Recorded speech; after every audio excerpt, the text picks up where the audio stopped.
Voi ricordate che eravamo arrivati a 6.000 isolati, oggi sono quasi il doppio, cioè la punta minima è stata, il punto basso è stato 6, quindi il dato di oggi è che abbiamo raddoppiato le persone isolate rispetto al picco minimo. Raddoppiano le persone in quarantena in Veneto, ma scendono i posti letto occupati in ospedale. 9 pazienti sono stati dimessi nelle ultime 24 ore.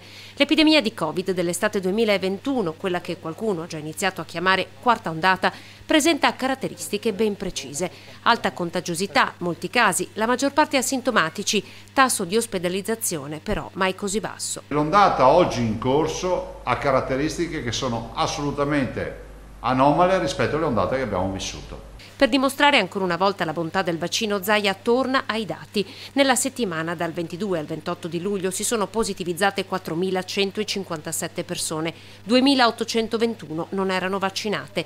Delle 17 ricoverate in terapia intensiva, 15 sono tra i non vaccinati, le altre 2 sono in dimissione. Tra i ricoveri in area non critica, 25 avevano fatto il vaccino, 101 invece no. Secondo le previsioni, in Veneto ad ottobre tutti avranno ricevuto almeno una dose. Ad oggi le inoculazioni hanno superato quota 5 milioni.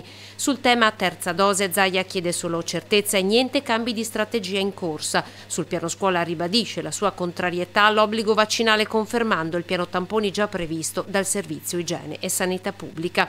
È il tema dei Novax, il più spinoso anche per il Presidente, con la partecipazione ad una delle manifestazioni anche da parte di alcuni leghisti. Il dibattito ci sta, il sale della democrazia, e penso che il grande valore che deve essere riconosciuto al partito al quale sono iscritto è quello che comunque non c'è, come si può dire, non c'è una dittatura che impone il pensiero unico. Dopodiché è nota l'azione degli amministratori che hanno fatto tutto il possibile per dare risposte ai cittadini. A Conegliano, dove il presidente Luca Zaia era poco prima, il nostro Lucio Zanato ha risposto anche in merito alle manifestazioni convocate per domani pomeriggio in tante piazze del Veneto. Non abbiamo bisogno di conflitto sociale, abbiamo bisogno che la piazza sia unita per uscire da questo Covid. Dopodiché i disagi ci sono, non ci divertiamo e soprattutto vorrei dirlo anche da vaccinato che nessuno si diverte a farsi il vaccino.